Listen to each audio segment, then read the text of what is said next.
Supreme court का क्या कहना है अभी जेल के बारे में? सुप्रीम कोर्ट ने कुछ कहा है? यस क्या कहा है?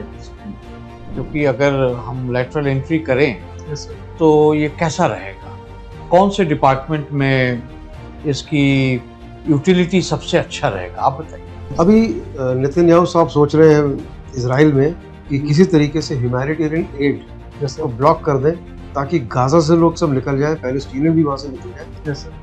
तो ऐसी क्या सोच बन रही है, क्यों ऐसा बना रहे हैं?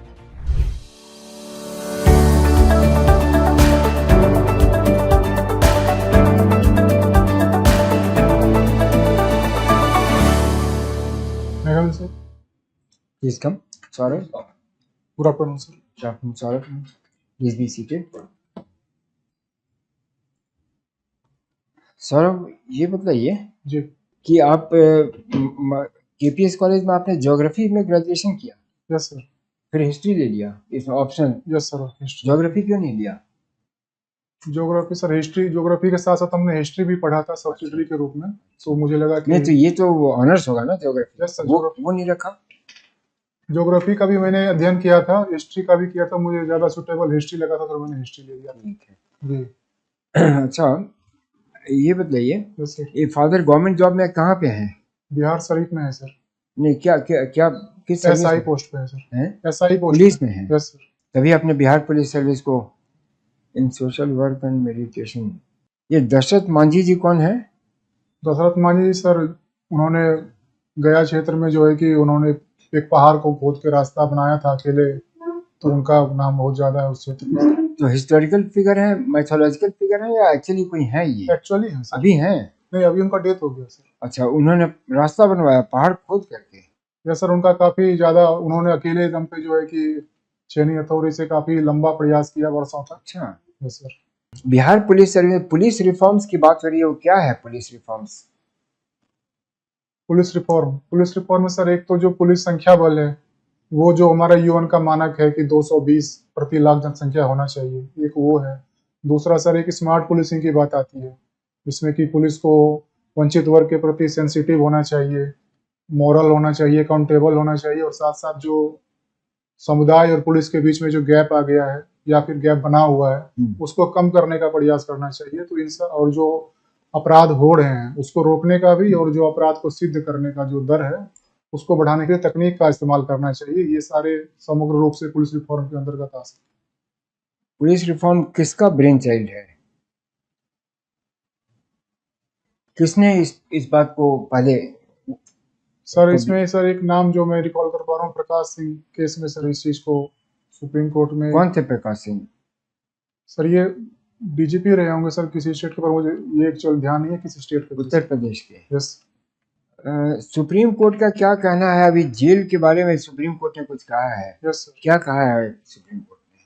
सर, उनका माननीय सुप्रीम कोर्ट का कहना है कि, और जो बेल का मामला है, बेल नियम है और जेल अपवाद है, यानी कि आप लंबे समय तक किसी विचाराधीन कैदी को नहीं रख सकते हैं जमानत के बिना। जेल के मैनुअल के बारे में कुछ कहा है, वो क्या है? जेल जेल मैनुअल के बारे में कुछ कहा है कोर्ट ने? सर, विचाराधीन कैदी के संदर्भ में, कैदी के संबंध में, कि Yes, उनसे जिस तरह से काम कराया जाता है उसके बारे में? Yes sir. उसमें एक चीज उन्होंने कहा है कि जाति आधारित जो कार्य अगर जेल में दिए जा रहे हैं तो ये हमारे संविधान का जो मूलभूत दर्शन है उसके विरुद्ध है, ऐसा नहीं होना चाहिए। इसका क्या है? ये जो कास्ट सेंसस की डिमांड हो रही है, बिहार ने तो खैर किया हुआ है, Yes, sir. रिजल्ट्स पब्लिश नहीं कर रहा, वो क्या स्टेटस है उसका अभी? वो सेंसस तो हो गया है, बिहार में हो गया है। Yes sir. तो उससे कोई लाभ होगा बिहार को, या वैसे अगर यही चीज और भी स्टेट्स में किया जाए इससे कोई लाभ होगा? यस सर, अगर इसको हम पॉलिसी मेकिंग में यूज करते हैं और हर वर्ग के जो वंचित, हर वर्ग के अंतर्गत जो वंचित समुदाय या जो भी जनसंख्या है उसको हम पॉलिसी मेकिंग के थ्रू इम्प्रूव करने का प्रयास करते हैं लक्षित करके, तो इसका लाभ जरूर हो सकता है सर, बशर्ते कि इसका राजनीतिक इस्तेमाल ना किया जाए। अच्छा, एक लैंड सर्वे हो रहा है बिहार में, यस सर। जिसको स्थगित कर दिया गया है, Yes, sir. होल्ड पर रख दिया गया है, क्यों? Yes, उसे क्या लाभ होना था बिहार को? सर, बिहार को लाभ ये होना कि सर हमारे यहाँ जो भी अब जो केस हो रहे हैं, अपराध हो रहे हैं, उनमें सबसे बड़ा सर भूमि विवाद का सर मामला होता है। तो एक तो उसको हम कम कर सकते हैं भूमि सर्वेक्षण के माध्यम से। दूसरा सर, जो जमीन अधिग्रहण का मामला है वो बिहार में काफी स्लो रहता है। अगर हम भूमि की पहचान कर पाएंगे तो जमीन अधिग्रहण में आसानी हो सकती है। और तीसरा सर, बहुत सारी सरकारी भूमि है जो आइडेंटिफाई नहीं की जा सकी है, उसको आइडेंटिफाई करके सरकारी जो जमीन का जो पूल है उसको मजबूत करने का, ये 2-3 चीजें मुख्य कारण मैं समझता हूँ सर। अभी भारत का किस देश से सबसे ज्यादा टेंशन चल रहा है अभी जो एक 2-3 दिन के अंदर कुछ दिखा सर है? अभी कनाडा से हमारा थोड़ा ज्यादा टेंशन चल रहा है सर। क्या वजह हो सकता है कनाडा को इतना स्ट्रांग वो एंटी इंडिया रेटोरिक करने का? क्या वजह हो सकता है? सर वहाँ जो जस्टिन ट्रूडो, जो कि वहाँ के प्रधानमंत्री हाँ। हैं, वो उनकी जो पार्टी है वो वहाँ पे गठबंधन की सरकार चला रही है। और उनके जो गठबंधन में एक पार्टी है वो वहाँ पे एक जो हमारे हमारे यहाँ जिनको खालिस्तानी कहा जाता है, ऐसा माना जाता है कि उनकी विचारधारा उनसे मिलती जुलती है उस पार्टी की। और उनके गठबंधन की वजह से उन पे दबाव है कि वो उनके विचारधारा का समर्थन करे। इस वजह से वो भारत के खिलाफ जो है कि थोड़ा अच्छा व्यवहार नहीं कर रहे हैं इस टाइम पे। हिस्ट्री में ये बताइए, आपने पढ़ा होगा प्री हिस्ट्री और प्रोटो हिस्ट्री, दोनों में क्या फर्क है? सॉरी सर, एक बार हिंदी प्री में। History, yes sir. Pre history yes sir. और प्रोटो हिस्ट्री। सर आदि इतिहास, और उसको मैं हिंदी में ट्रांसफर नहीं कर पाया। हाँ, ये आदि आदि इतिहास का क्या वो है, उसका कैरेक्टरिस्टिक क्या है? सर वो मूलतः जो है कि कबीलाई समाज के अंतर्गत उसको रखा जाता है। जो हमारा आद्य इतिहास था उसके अंतर्गत सर लिपि थी लेकिन पढ़ी नहीं जा सकी थी। इससे अगर हम हड़प्पा सभ्यता की बात करें। हम्म, अच्छा सौरभ जी, यस सर। आपको वॉलीबॉल की शौक है, जी खेलता हूँ। खेलते हैं? Yes sir. तो वॉलीबॉल में भी क्या ये लीग सिस्टम है? सॉरी जैसे सर। आईपीएल लीग होता है, वॉलीबॉल में लीग है? सिस्टम। उसको क्या कहते हैं? सॉरी सर, रिकॉल नहीं कर पा रहा हूँ लीग सिस्टम। तो उसमें जो कोई टीम का नाम या कुछ आपको आइडिया है? कौन जीता पिछले साल? उस लीग को मैंने सर नहीं, मतलब आपने नहीं नहीं देखा? सर। क्रिकेट का भी आपको शौक यस है? सर। बिहार में स्पेशल इकोनॉमिक जोन के बारे में बताइए, कहाँ है, इससे क्या फायदा है, यस सर। कुछ हुआ है कि नहीं हुआ है, कुछ बताइए। सर स्पेशल इकोनॉमिक जोन मैंने उसको ठीक से अध्ययन नहीं किया है, लेकिन गया में इंडस्ट्रियल कॉरिडोर की बात चल रही है सर। और ये पटना बिहटा, यहाँ पे भी सर इंडस्ट्रियल कॉरिडोर की बात हो रही है। इसके लाभ ये होंगे सर कि जो हमारा निर्यात, जो कि हमारी इकोनॉमी में, बिहार की इकोनॉमी बहुत लोवेस्ट है, इसको हम जो है कि बेहतर कर सकते हैं। क्योंकि यहाँ पे बहुत सारे जो यहाँ पे माल लाए जाते हैं स्पेशल इकोनॉमिक जोन में, उस पर टैक्स नहीं लगाया जाता है, तो माल निर्माण सस्ता हो जाता है, जिससे अच्छा, कि निर्यात करना ज़्यादा प्रतिस्पर्धी हो जाता है उस क्षेत्र में। ठीक है, एक्सपोर्ट। और क्या? इसके साथ साथ सर रोजगार के जो अवसर मिलेंगे वहाँ के लोगों एम्प्लॉयमेंट, को। ठीक है। तीसरी बात सर, जो हमारा एग्रो इंडस्ट्री है उसके लिए अवसंरचना का निर्माण हो पाएगा सर। अच्छा, और सर जो इन्वेस्टमेंट है, अगर हम इस तरह से प्लग एंड प्ले मॉडल को उससे इंक्लूड कर दें तो इन्वेस्टमेंट भी बढ़ सकता है, जो भी हमारे यहाँ बेहतर स्थिति में है। अच्छा, यस सर। तो सभी जगह देखा जाता है कि इन्वेस्टमेंट समिट होते हैं, यस सर। मगर बिहार में या कभी कभी होता भी है तो इम्प्लीमेंट नहीं हो पाता है, यस ऐसा क्यों? सर, बिहार ने भी हाल फिलहाल बिहार कॉन्क्लेव किया था इस संदर्भ में। वहाँ पे 50,000 करोड़ के लगभग इन्वेस्टमेंट का कहाँ जो, हुआ था ये? सर पटना में सर। पटना में। Yes sir. तो कौन कौन लोग थे, उन्होंने क्या प्रॉमिस किया, क्या लगाएंगे, कुछ बताइए उसमें। यस सर, उसमें जैसे अडानी इंटरप्राइजेज भी थे, रिलायंस की भी कंपनी आई थी। उन सबों ने सर प्रस्ताव रखा था, लेकिन उस प्रस्ताव पे अभी इम्प्लीमेंट कितना हुआ इसके बारे में अवेयर नहीं हूँ। उसमें दरअसल सर बात यही आती है कि जो उनकी डिमांड होती है, खास करके अवसंरचना को लेकर के और लॉ एंड ऑर्डर को लेकर के, तो शायद उस मानक पे वो लोग संतुष्ट नहीं हो पाते हैं, इसलिए से वो जमीन पे उतना नहीं आ पाता तो है। सरकार क्या कुछ करती नहीं है? यस सर, कर क्या रही है करती सर। है? जैसे लॉ एंड ऑर्डर तो सरकार का काम है, यस सर।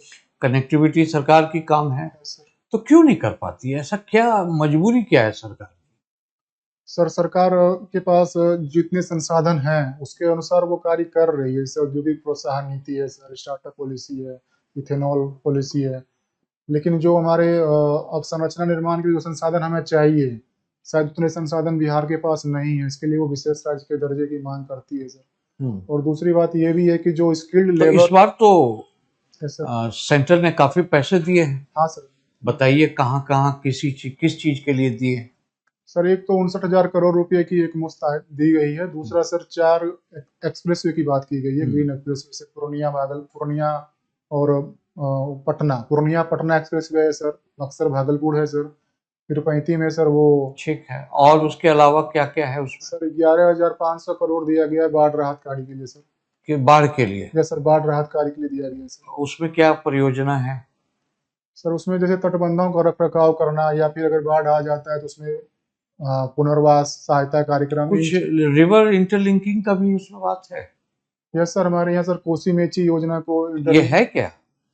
कोसी मेची योजना है अभी के राशि में जो प्रावधान हाँ, किया गया। हाँ, इसमें सर, है? सर मैं एग्जैक्ट नहीं कह सकता हूँ। अच्छा, इसमें नहीं है। Yes sir. तो और बताइए, और क्या है इसमें?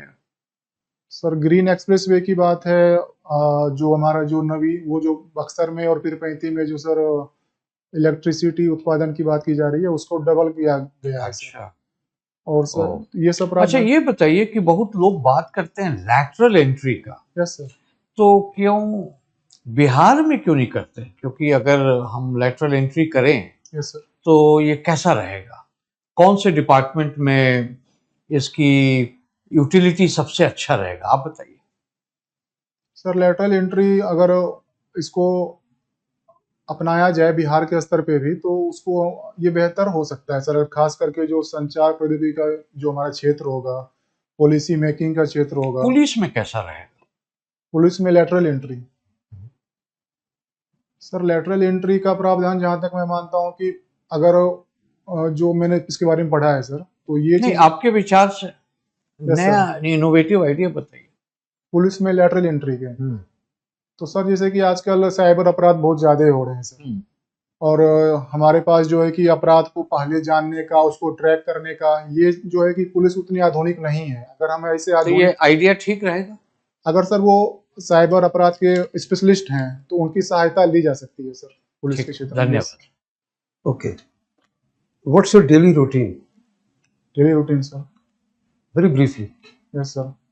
सर मैं तकरीबन 6:30 के आसपास जगता हूँ सर, और पास में गांधी आश्रम पार्क है जहाँ मैं रहता हूँ, वहाँ पे टहलना और वहीं पे थोड़ा बहुत मेडिटेशन करके और स्टडी होता है। और जनरली मैं शाम में फिर से बाहर दोस्तों से मिलता हूँ, और रात में भी स्टडी करके, और कुछ ऐसे ही नॉवेल्स जो मेरे पास रहते हैं उनको पढ़ के। What kind of meditation do you do? कौन सी करते हैं meditation? Sir mindfulness meditation. Mindfulness, थोड़ा सा बताइए, समझाइए माइंडफुलनेस कैसे? तो माइंडफुलनेस इस सेंस कि जो भी हमारे विचार हैं, आ रहे हैं जा रहे हैं, उनको हमें रोकना या दबाना नहीं है, या फिर उनके बारे में ज़्यादा बस उसको एनालाइज करना है कि ये विचार हमारे लिए कितने हेल्पफुल हैं इस टाइम पे, प्रेजेंट टाइम पे। तो किसी चीज़ एक चीज़ पे कंसंट्रेट करने के बजाय अपने विचारों को एनालाइज करना, ये मैं माइंडफुल मेडिटेशन में प्रयास करता हूँ ऐसा करने। उसको माइंडफुलनेस मेडिटेशन बोलते हैं? सर मैंने तो यही पढ़ा, ये माइंडफुलनेस मेडिटेशन। अच्छा, चलो एक बार देख लेना नेट पे जाके, ठीक है। Mindfulness meditation, yes. उनका कॉन्नोटेशन क्या है? आपका अच्छा है, यस तो सर, देख लीजिएगा। देख जब आप माइंडफुलनेस बोलते हैं तो उसका क्या मीनिंग है ना? Okay sir. ओके, आपकी वीकनेस है इमोशनल होना, बहुत sir. ज़्यादा इमोशनल होना। Yes sir. तो आप तो प्रशासन में होंगे तो कैसे होगा फिर? Yes sir. क्या मुझे स्ट्रैटेजी आपकी इसको ओवरकम करने की? सर इसको ओवरकम करने के लिए हमारी स्ट्रेटजी यही है कि हम जब प्रशासन में हैं, या फिर हम जो व्यक्तिगत लाइफ है हमारा, तो यहाँ पे हमें हर पक्ष को सुनना चाहिए। कई बार हम क्या होता है कि एक पक्ष को सुन के उसके प्रति ज़्यादा ये हो जाता है, तो हम पहले हर पक्ष को सुनेंगे, और जो भी हमारा अनुभव है, या जो हमारे विषय के, जो हमारे क्षेत्र के जो सीनियर हैं, उनसे बात करके ही एक राय बनाई जाए। ये नहीं कि मतलब बहुत जल्दी कोई राय बना ली जाए, उसके विषय में सोचा जाए। Yes sir. ठीक है। Yes sir. एजुकेशन को बिहार में कैसे इम्प्रूव किया जा सकता है? अभी तो लिटरेसी रेट 60-65% है, यस सर। तो खासतौर पे वुमेन का तो और कम है, 10%। यस। तो व्हाट इज योर अंडरस्टैंडिंग कि इसको बढ़ाया कैसे जा सकता है? सर सबसे पहला मैं मानता हूँ कि हमारे यहाँ एजुकेशन लिटरेसी रेट कम होने का मेन वजह यही है कि जो प्रति व्यक्ति आय है हमारे यहाँ वो काफ़ी कम है। तो लोग बच्चों को भी श्रम में इंक्लूड करना, और कृषि कार्यों में लगाना उनकी मजबूरी हो सकती है। तो मेरा उद्देश्य ये होगा कि जो नवोदय विद्यालय या सिमुतल्ला विद्यालय जो हमारे यहाँ एक मानक है, मैं प्रयास करूंगा मतलब सरकार से जो भी हमारी अनुशंसा अगर ली जाती है तो इस तरह के विद्यालय ज़्यादा खोले जाएं जहाँ तक संभव हो। जैसे पीएम श्री स्कूल है, जहाँ पे कि बच्चों को सिर्फ कुछ घंटों के लिए स्कूल में या मिड डे मील तक सीमित ना रख करके उनकी पूरी जो है कि देख रेख जो है कि वो स्कूल के स्तर पे हो। तो इससे थोड़ा सा और सर प्रौढ़ शिक्षा को बढ़ावा देना चाहूंगा सर मैं। ओके। Yes sir. और विमेन की जो एजुकेशन है, लड़कियों की एजुकेशन है, वो सर जो हमारे यहाँ आंगनबाड़ी केंद्र हैं, आशा कार्यकर्ता हैं और वोमेन को भी जो सर जीविका हमारे यहाँ एक प्रोग्राम चलता है सर स्वयंसेवी संस्था, तो सर उसका भी मूल रूप से काम आय को लेकर के सीमित है एक तरह से। अगर हम उस चीज को जो है कि एजुकेशन तक जोड़ पाए, खास करके सर टेली एजुकेशन के माध्यम से, अगर हमारे पास पर्याप्त प्रशिक्षक ना हो तो वुमेन एजुकेशन को जीविका और आंगनबाड़ी के माध्यम से सर बढ़ाया जाए। राइट। अभी केरला ने पास किया है एक रेजोल्यूशन कि साहब वन नेशन वन इलेक्शन जो है Yes, sir. उसके कुछ खामियां हैं तो हम नहीं इम्प्लीमेंट करना चाहते, या सेंटर को कहते हैं कि साहब आप इसको रिव्यू करिए, विड्रॉ करिए। Yes, sir. तो आपका क्या सोच है उसके बारे में? Sir one nation one election के बारे में मैं सकारात्मक सोच रखता हूं। बस हमारा ये मानना है कि जो ये काम हो चुकी इसमें आधे राज्यों का सहमति भी लेना पड़ेगा सर। और दूसरी बात है ये संघीय इशू है, संघीय मुद्दा है, तो इसको हम एक तरफा लागू नहीं करना चाहिए। इसमें जो भी संविधान संशोधन होने हैं, चाहे वो लोकसभा के माध्यम से और राज्यसभा के माध्यम से, वहाँ पे लगभग सारे दलों का सहमति चाहिए होगा, दो तिहाई, और आधे राज्यों का भी चाहिए होगा। क्षेत्रीय मुद्दा और जो क्षेत्रीय पार्टियां हैं उनको दरकिनार ना किया जाए, इसीलिए उनको जब तक विश्वास में ना लिया जाए तो एक तरफा कार्रवाई ना हो, पर धीरे धीरे इसको विश्वास बहाली के माध्यम से लागू किया जाए। ओके। अभी नेतन्याहू साहब सोच रहे हैं इजराइल में कि किसी तरीके से ह्यूमैनिटेरियन एड यस को सर। ब्लॉक कर दें ताकि गाजा से लोग सब निकल जाए, पैलेस्टीनियन भी वहां से निकल जाए। Yes sir. तो ऐसी क्या सोच बन रही है, क्यों ऐसा बना रहे हैं सोच? नेतान्याहू साहब ऐसा सोच क्यों बना रहे हैं सर? वहाँ पे जो 7 अक्टूबर 2023 को हमास ने हमला किया सर, तो उनका जो है कि इजराइल वहाँ पे बाकी लेबनान, सीरिया, ईरान, चारों तरफ से वो अपने आप को असुरक्षित महसूस करता है। तो वो ऐसा चाह रहा है कि गाजा पट्टी को हम बिल्कुल जो है कि अपने अधीन करके और या फिर वहाँ पे बिल्कुल खाली करा के अपना सुरक्षा मजबूत कर सके। ओके, ठीक है, थैंक यू। चलिए, तो आपका सौरभ जी हमारे सर। साथ इंटरव्यू आपका समाप्त होता है। Thank you. ठीक है? Yes sir. आप ले सकते हैं।